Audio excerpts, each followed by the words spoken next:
મારું નામ પરસોત્તમ વીરજીભાઈ ગોરાણી, હાલે કલ્યાણ. આ જે મહિનો જે સત્સંગ ને આ વગેરે થાય છે એ એક રીતે જોવા જાવ તો કુટુંબ પરિવાર અને સમાજને તોડવાનું કામ થઈ રહ્યું છે. એટલે પર્સનલી ઘર ઉપર એક જાતનો પ્રહાર જ થઈ રહ્યો છે. ઘરમાં તમે એમ કહો તો પૂરતી સુખ શાંતિ સમજો ચાલી જાય છે. આ માય એવી રીતના બધું ઓલું કરે છે કે એમનો ઘરવાળા કોઈ બી લેડીઝ હોય એનું માઇન્ડ પૂરું બ્રેન વોશ કરી નાખે છે. એટલે આવા સત્સંગ અને એક પ્રકારના આમ જોવા જાવ તો આ ગલત જ થઈ રહ્યું છે સામાજિક રીતે, અને સમાજમાં પણ આનાથી એક નુકસાન જ થાય છે. પ્રત્યેક આવા ઘણા બધા ઘર છે જે માયના આ સત્સંગમાં બીજું તો કાંઈ છે જ નહીં. કયું આધ્યાત્મિક છે કયું છે, અને પોતે પોતાને ભગવાન માને છે. એ ભગવાન કયા હિસાબે ભગવાન તમે બની જાઓ છો? કોઈ મનુષ્ય ભગવાન નથી હોતો. એટલે સદંતર આનો વિરોધ થવો જોઈએ સમાજ લેવલે, અને સમાજથી ઉપર મોટી સમાજ લેવલે પણ આવા કાર્યક્રમ સતત બંધ થવા જોઈએ. તેનાથી કોઈના પણ છોટા નાના મોટા પરિવાર તૂટે નહીં. આમાં શું છે, પરિવાર તૂટે છે અને ઘરમાં જે સુખ શાંતિ હોય એ બધી જાય છે.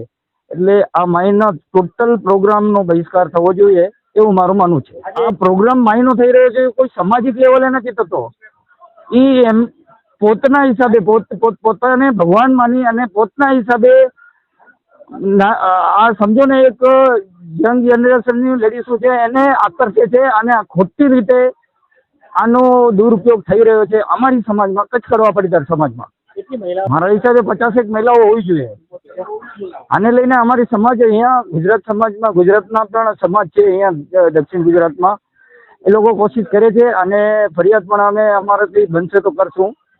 અને બાકી આ મારો પર્સનલ મને તકલીફ છે. આવા પ્રોગ્રામો આજે થતા હોય અને આનામાં જે ઘર તૂટતા હોય તો એ પ્રોગ્રામનો કોઈ મતલબ નથી, અને આવા કોઈ સદગુરુ હોય જ નહીં, એ મારું માનવું છે. હરિભાઈ બારડોલી રહેવાનું. આજરોજ અમે અત્યારે અહીંયા ઇન્દિરામાઈનો જે પ્રોગ્રામ ચાલે છે તો અમે એને અમારી જે દીકરીઓ કે બહેનો કે જે છે એને લેવા માટે આવ્યા છીએ. તો એ લોકો અમારી કોઈ વાત સાંભળતા નથી, અમારી સાથે મિટિંગ નથી કરતા, અને અત્યારે એ લોકો જે આ ગેટ છે ગેટને લોક મારીને બેઠા છે. છેલ્લા 1 કલાકથી કે બસ 5 મિનિટમાં આવી છે પણ આવતા નથી. અત્યારે જેટલા પણ એના બધાના પિયરથી માવતરો આવ્યા છે આ કોઈની સાથે વાત કરવા તૈયાર નથી. હવે શું તો શું છે, અહીંયા તો મને ખબર છે કે મેં 2 વર્ષ શિબિર એટેન્ડ કરી છે. તો હવે અત્યારનું પોઝિશન, પહેલાં એવું હતું કે ઘરેથી રજા મળે તો આવવાનું. હવે રજા જેવી સિસ્ટમ નથી. આ બધી દીકરીઓ કે વહુઓ છે એ કોઈને પૂછતી જ નથી. એને મજા આવે ત્યારે આવે ને મજા આવે ત્યારે જતી રહે. પૂછવાની જરૂર નથી સમજતી. પછી 50 પાર્ટી, આમ ટોટલ અંદાજે 70-75 આંકડો છે. અમુક તો 25 જેન્ટ્સ હશે. અને એ લોકો સાથે ઘણી વખત મિટિંગ કરવા માટે અહીંયા મુંબઈ એ લોકો સાથે ફોનમાં પણ કનેક્ટ થઈ છે, પણ મિટિંગ કરવા જ તૈયાર નથી. મારું નામ ઇન્દિરામાઈ છે, સદગુરુ સ્વયં મહાજ્ઞાની ઇન્દિરામાઈ. આ ઘટના એવી રીતે છે કે શિબિર હતી, અને શિબિર આપણને સમાજ દ્વારા જ બંધ જ કરવાની. આપણે શું કરતા હતા એની સાથે સહયોગ કરતા હતા, પણ સહયોગ કઈ રીતે કરવો પડે? અહીંયા જેટલા સાધકો આવ્યા હોય એ બધાના શું લીધા હોય? મની. તો આ જે મની લઈએ છીએ કાંઈ કરીએ છીએ, પણ હું નિસ્વાર્થ નિષ્કામ સેવા કરું છું. કોઈ રૂપિયા લેતી નથી, 1 પણ રૂપિયો નહીં. નિસ્વાર્થ ભાવે શું કરું છું? તો મને એ હોય કે સમાજ અહીંયા આવે અને સમાજે આ બંધ કરાવ્યું છે તો મારું કોઈ એમાં કાર્ય નથી. બસ આટલું જ મારે શું હતું પહેલાં.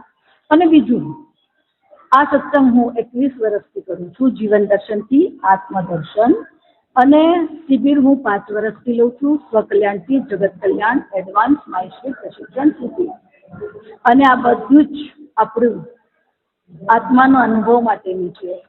શારીરિક, માનસિક, આર્થિક, પારિવારિક, સામાજિક અને આધ્યાત્મિકની સમજ આત્માના અનુભવ દ્વારા પ્રેક્ટિકલ વાસ્તવિક દર્શન થાય છે, અનુભવ થાય છે.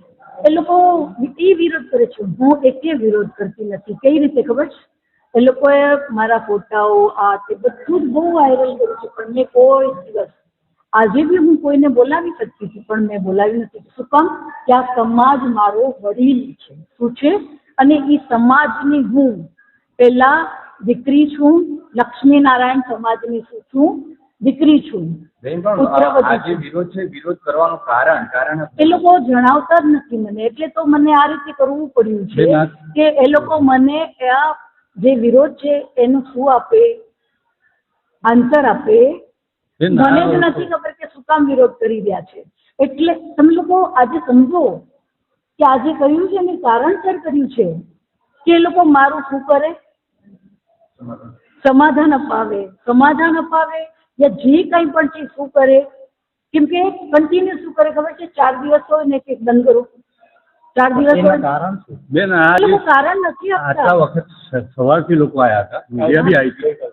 શા માટે તમે સંતાવો છો? કેટલા વખતથી તમારા સ્વયંસેવક અંદર નહીં આવવા દે મીડિયાને? તો તમે એવું કંઈ કાર્ય કર્યું છે? ના. તો શા માટે તમારા સ્વયંસેવક નથી આવવા દેતા મીડિયાને? કે જે લોકો અહીંયા આવ્યા છે ને એનો આપણી પાસે વિડીયો પણ છે. આજે સવારમાં મેં લીધેલું છે. જેટલા સાધકો આવ્યા છે એને મેં કીધું કે તમારી સ્વયંની ઈચ્છા છે, તમે શું કરી શકો છો? જઈ શકો છો. શું કીધું છે? આ વિડીયો જોઈએ તો મારી પાસે વિડીયો પણ છે. એ લોકોને મેં પૂછ્યું બધાને કે તમને જવું હોય તો તમારી બધાની સ્વ ઈચ્છા છે, ક્યાં જાઓ? કેમ કે મારે જે આન્સર આપવો પડે ને પબ્લિકને, પછી કયો આપવો પડે? આ જેટલા આવ્યા હોય ને લોકો એ બધા જ ફોન કરીને કહેશે કે અમને રૂપિયા પાછા આપ્યા નહીં. તો આનું કારણ શું હોવું જોઈએ? આ કારણ માટે શું છે? મારો કોઈ વિરોધ જ નથી. અમારો સીધો પ્રશ્ન છે બેન, સવારથી તમે મીડિયાની મારો વિરોધ છુપાવા કેમ છો? સવારથી તમારા મીડિયાની સામે નહોતા આવવા દેતા. કાલે પણ મારો કોઈ વિરોધ જ નતો. મેં કીધું જેને જવું છે શું કરો, બધા પરિવાર તરફથી તમારા ઉપર આક્ષેપ લાગી રહ્યા છે કે તેમના પરિવારજનોનું બ્રેઇન વોશ કરવામાં આવી રહ્યું છે. હવે આના હું આન્સર કોઈ નહીં આપું.